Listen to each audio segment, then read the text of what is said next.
Are we divided? It's an old cliche that Americans are divided. News commentators like to say that we are, quote, more divided than ever. And this idea seems to have seeped into the public consciousness.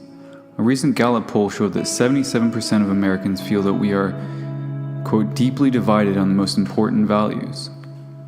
So the perception of division is there, but are we really divided? It's true that the rhetoric seems more heated than ever. Our president ran his campaign with a tone of bluster and vitriol. Videos of some angry person, liberal or conservative, pop up on your Facebook feed every day, and outrage seems to be the norm on Twitter. But all of that is tone. How about the content of our ideas? The things that we actually value and believe? I'm guessing that most of us agree that we want greater happiness for ourselves and our children. Does anybody actually disagree on this? Happiness or well-being is the master value. It's what we all want. Where we get confused is in the details. For instance, we quibble over things like economics.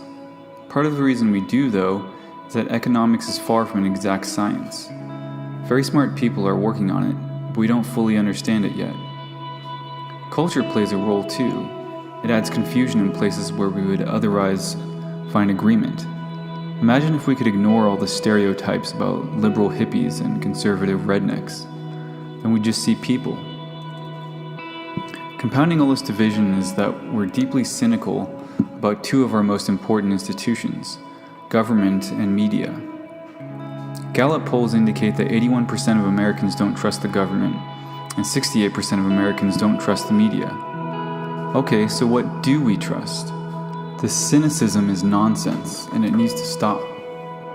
It's worth reflecting on what it might be like to live in a country that has no real government, like Somalia, its chaos and tragedy, or a country that has no free media, like China, where they censor the internet. In the US, at least we're allowed to disagree, and it's these disagreements that make our conversations more robust. I've grown to understand that the fundamental impulses on both sides of the political spectrum have value.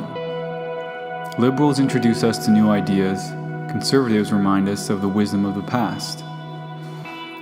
We may never agree on everything, but in order to have a productive conversation, we need to start agreeing on something.